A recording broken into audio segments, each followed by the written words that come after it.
Alors, investir en bourse, qu'est-ce que c'est? L'investissement en bourse est ouvert aussi bien aux personnes physiques qu'aux personnes morales.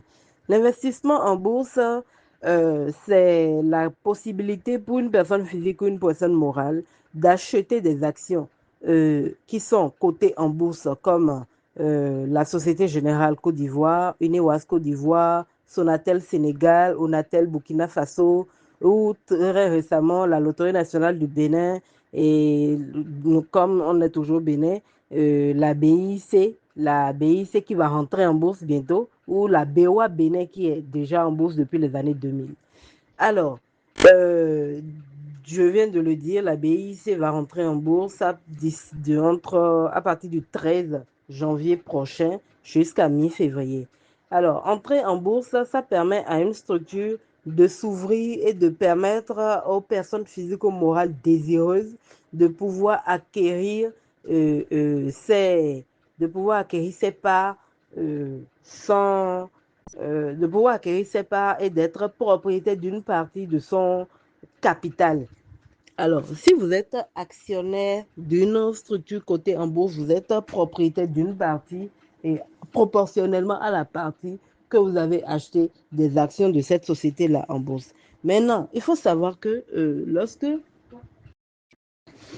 vous investissez en bourse et que vous déposez de l'argent dans une SGI, il n'y a pas que les actions des sociétés qui sont cotées en bourse que vous pouvez acheter.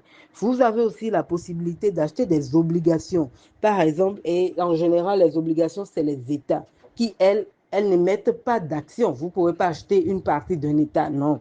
Les États, elles, en général, elles émettent des obligations. C'est des emprunts, c'est des crédits. Donc, vous prêtez de l'argent à l'État. L'État peut émettre euh, une obligation sur 7 ans, sur 10 ans, à un taux très intéressant, beaucoup plus intéressant que ce que vous aurez si vous déposez votre argent sur votre compte épargne en banque. Ça peut être de 5%, ça peut être de 7%, de 6 à 7%, 8% parfois. Vous voyez, et vous pouvez investir de cette manière-là. Si vous êtes frileux et que vous dites, si j'investis en action, le cours de l'action peut chuter, cette société-là peut ne pas marcher et l'action peut, à un moment donné, tomber complètement. Vous avez aussi la possibilité d'investir sur les, euh, les fonds communs de placement, qui sont des fonds que les SGI aujourd'hui mettent en place, qui peuvent être un mix d'actions et d'obligations, qui peut être un mix des meilleures obligations, qui peut être un mix des meilleures sociétés en bourse, côté en bourse, donc un mix FCP action uniquement, ça peut être FCP obligation, ça peut être FCP MIC action et obligation, ou autre, bref, c'est les SGI qui vont voir et c'est à vous de choisir ce qui vous arrange. Il y a des FCP qui peuvent vous permettre de gagner jusqu'à 10% l'an. Il y a des FCP qui vont vous permettre de gagner jusqu'à 8% l'an. Il y a des FCP qui vont vous permettre de gagner jusqu'à 6%, 7% l'an, 5 à 7% l'an. C'est à peu près cela. Donc, si vous choisissez d'investir en bourse, ça, c'est quelque chose qui va vous avantager et qui va vous permettre de gagner beaucoup plus par rapport à un 3,5% si vous déposez votre argent à la banque. 3%, 3,5, 4% maximum. Donc, c'est un peu ça la différence entre investir à la bourse et investir en truc là, à la banque. Et déposer son argent sur un compte épargne à la banque. Alors, si vous voulez vraiment ouvrir un compte à la bourse, et en bourse, il faut remplir les pièces, il faut déposer l'argent sur le compte bancaire de la SGI avec nous. C'est comme ça se passe. Vous allez remplir, on va vous donner les pièces à remplir, vous allez remplir les pièces, vous allez déposer votre argent à la bourse. On va aller venir remplir toutes les pièces, signer les documents et tout. Et nous, on va vous aider à ouvrir votre compte de façon sécurisée et vous allez obtenir vous allez pouvoir suivre votre compte et pouvoir obtenir vos commissions de la meilleure des manières. Donc voilà un peu ce que je peux dire par rapport à l'investissement en bourse. Mais à côté de l'investissement euh, typique en bourse, nous, en matière de gestion financière, on aide les entreprises aussi à optimiser leur gestion financière pour optimiser les dépenses fiscales, par exemple. Nous, par rapport, vous êtes une entreprise, vous faites, je ne sais pas, 50 millions, mais vous êtes 100 millions de chiffre d'affaires. Vous faites 200 millions de chiffre d'affaires. Mais vous avez besoin, vous vous retrouvez peut-être à payer, je dis les 40%. Bon, si vous enlevez vos charges même, j'imagine que vous avez peut-être 30% de charges sur les 100 millions. Vous avez 30 millions de charges, il vous reste 110 millions. Et sur les 110 millions-là, l'État va vous prendre environ 40%, 38% du BIC. Il y a d'autres impôts, etc., que vous connaissez, vous savez très bien de quoi il s'agit. Il y a les frais bancaires que vous payez tous les jours, la TAF.